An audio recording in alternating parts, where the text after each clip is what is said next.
Oh, hi, Coach Liz. How you doing? Hey, Karabani, it's great to be back. I'm good, thanks. How about you? Hey, did you notice my voice went up a little bit? That's how excited I am to see you again. It's been such a long time, and I've missed talking about Afro basketball. I am so excited to be doing this again. Hold on, wait a minute. Coach Liz, something's different there. Your background is different. What's going on? This a new studio you Well, in? oh yeah, I got a new studio between now and when we last chatted. No, I'm not in Sydney, Australia anymore. I'm happy to say I'm back in Africa, in Nairobi, Kenya. In Nairobi, Kenya. Okay, so that's cool. Now you're my neighbor. So what are you doing in Nairobi? Well, I'm happy that we're almost on the same time zone. It's going to help my sleep pattern for sure. Most definitely. So I'm in Kenya as the new head coach of the Kenyan men's national team, the Morans, for the second round of the FIBA Afrobasket qualifiers. Oh wow, congratulations, congratulations. You have been the head coach for how long? Is this breaking news or are we just late to the party? It's, it's a whole week since I was named as the head coach. I wouldn't call it breaking news, but it's not old news. I'm very excited to be one of the first women to be a head coach of a men's national team. And obviously, I would want to celebrate it with you and to be on the show as not just a host, but probably a guest for the first time. It's a new experience coming, knowing that you're going to fire all these questions at me. Got to say, I'm ready. Bring it on. You know, I was happy at first, then I just realized, does that mean you're not gonna be hosting with me? At first I was excited, like, yay, you're the new head coach. And then it hit me, and I'm like, wait a minute. So does this mean you're not gonna be a host with me? I gotta find somebody else now? Yes. I think I won't be able to do as many interviews in the lead up. Obviously, the coaching takes priority. I'll try and step in and do some hosting with you, but I'm sure you'll have someone else step in and replace me. I'm pretty sure I know who it is, and let's see if he's up to the task. How do you know it's a he? I mean, you just told me right now. How do you know it's a he? I might just look for another woman because right now it's all about empowering women, right? Hey, New I head would coach, love, right? I would love for it to be another woman, but I know you've got an idea already about who else it could be, and I'm sure he'll be great. All right. Wow. Congratulations, Coach Liz. Congratulations. So, Thank you.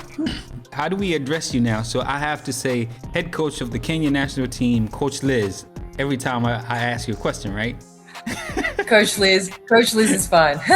All right, all right, all right. So let's start with this. First of all, I try to Google.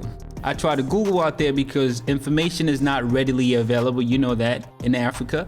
I try to Google to see if there was ever a woman as a men's head coach for a national team. And I couldn't come up with anything. So are you the first one?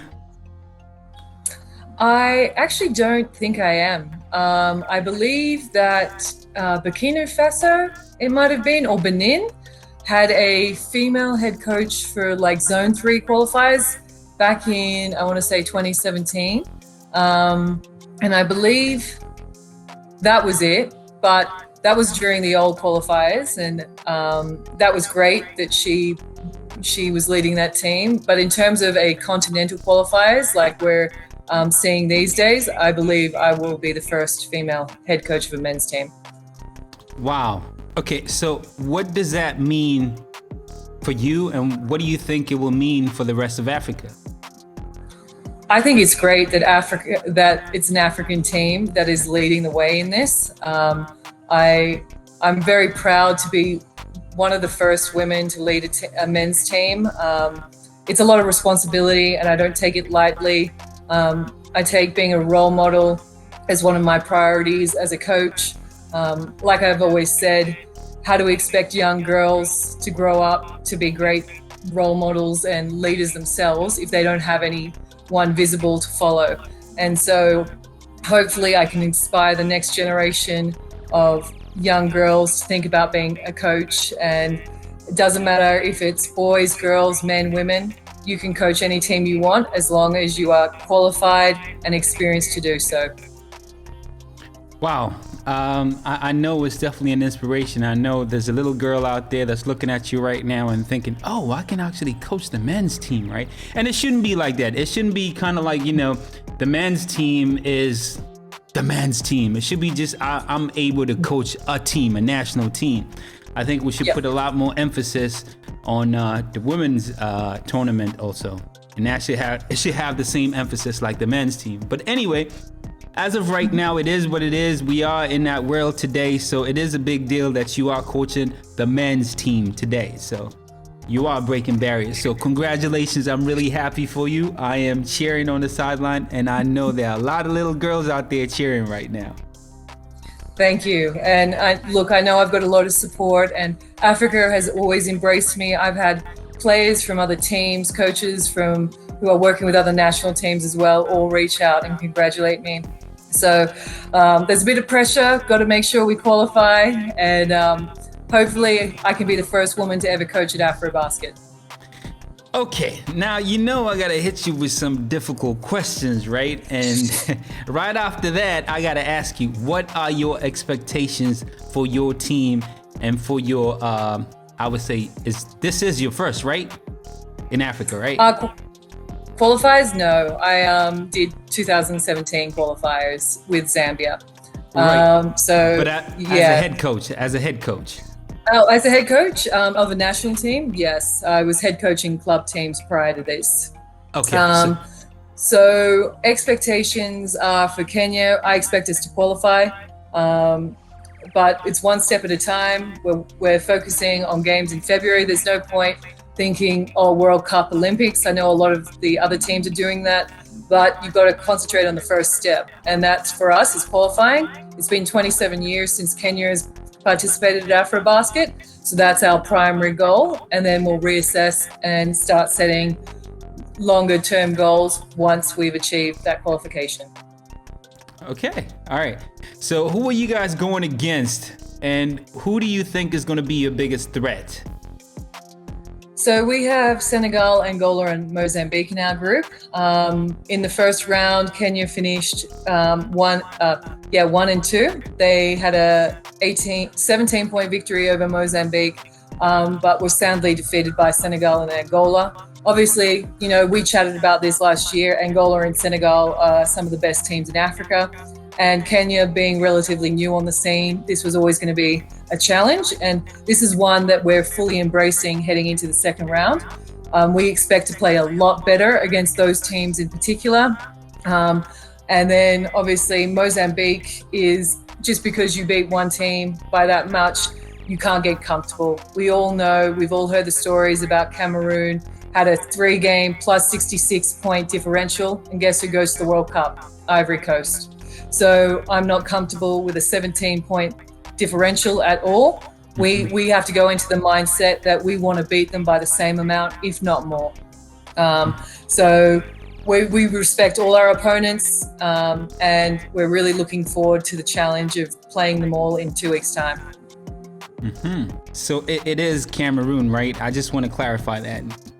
Yep. So groups C, which is Cameroon, Ivory Coast, Equatorial Guinea, and Guinea, are playing in Cameroon as hosts, and then joining them will be our group, Group B, and then groups A, D, and E are playing in Monastir, Tunisia. Oh, okay, so when is it in Rwanda now? Okay, I know I'm asking a totally different question now, but yeah. So Rwanda hosts again the actual Afrobasket tournament in August. Right. In August. All right, so, okay, I was totally confused from last time. I thought, in February, it's going to be in Rwanda. That's where everybody's going to, okay. All right. So this is the end of qualifiers. So these are the last games of qualifiers in Tunisia and Cameroon. Someone's going home. 16 teams moving on to Rwanda. It's only one team that's going home. That I do remember, right? Yeah, per group, one team. Okay. All right. All right. So, what is it that you bring to this team that you feel like they didn't have?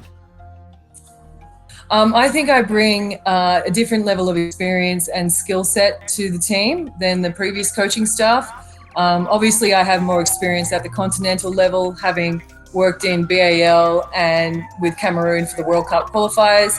As well as a consultant, I've worked with a lot of club and national teams in continental tournaments. On another perspective, I bring a different skill set in terms of basketball analytics and film breakdown. This is something that is relatively new to teams, especially in East Africa. So I'm hoping with the level of experience and qualifications that I have, I can add a lot of value to this team moving forward. Okay. And I do know, I've worked with you for a little bit now. I know how you love structure, having everything in place, knowing what is going to happen in the next second, the next minute, the next hour, the next year, the next 10 years, the next century. All right. So with that being said, I do recall Kenya having issues with some of their players. In the last window, I know a couple of players came in late or something like that. And I know with all that, is this something that's going to be nipped in the butt? When do you guys expect to get there, and how long of a window are you going to have before the actual tournament? So they were training previously before I arrived a week ago. So the assistant coach here was working with them, and we have all our African-based players are now in Kenya. It's just only our international players who are in Europe. We won't see them until we get to Cameroon. The current plan is to arrive on the Monday, the 15th, and the games start on the 19th. So we don't have any distractions in terms of player drama. Everybody that needs to be here is here, and so that's not going to be an issue for us this round. No, wait a minute, I didn't get there. When are you guys landing there, and when does the tournament start? So we land on Monday, the 15th, and the tournament starts on Friday, the 19th. Okay, so you have ample time. Okay. And I know we're in that period right now with the pandemic. Is it going to be in the form of a bubble, or will fans be allowed to come watch? And if the case is no fans are allowed to come and watch, how does that affect you as a coach?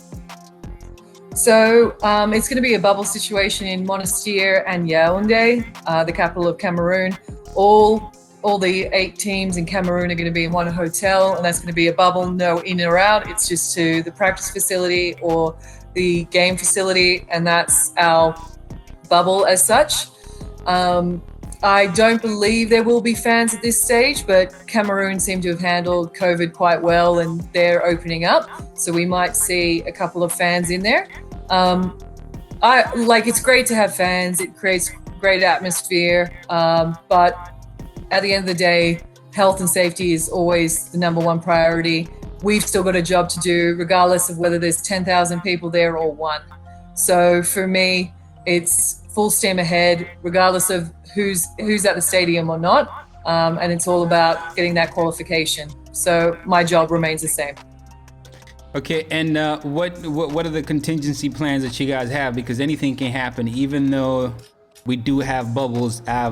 It's been known that at times, player or maybe somebody comes into that bubble infected and then passes it on. Do you have contingency plans? Like how many players are you allowed to bring in? And what do you guys do in case 1 or 2 players, goes down? What are the plans? I mean, I have no clue. Can you explain to us what exactly goes down?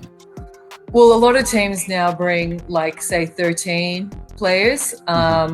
And a lot of national teams at this level end up deciding to run with 10 players anyway. And so if, 1 or 2 players are unavailable, it's not the end of the world. I do know that obviously when you arrive in Tunis, Monastir or Yaoundé, you have to quarantine for 24 hours until you get your results. So they really make sure that you are not coming in and being that person who spreads the disease. And we've got to trust that the federations who are hosting have our best interests at heart. They'll do everything within their power to make sure that we don't have any issues regarding COVID. And so hopefully we have a safe and healthy tournament. Okay. I don't know a whole lot about the testing and everything, right? But, I read and I see what happens out there. I saw last week, right, in the NBA, Kevin Durant was pulled away from a game, and he's not allowed to play until next Friday. So that's more than a week. You guys land on Monday, and you start playing on Friday, and you say you're quarantined for only 24 hours. What's the difference? I mean, how does this work? So before you're allowed to get on a plane anyway, you have to do a PCR test. So 3 days prior to getting on a plane, and then you get tested every single day that you're in the tournament bubble. So as soon as you have a, let's say, positive result, you're locked in your room and you will have to quarantine for however long the protocol is for that country. It could be 10 days, it could be 14 days, it could be until you produce 2 negative results. So it really depends on how that country is handling COVID and their restrictions. And in order to fly back, you also have to produce a negative COVID test to get on the plane.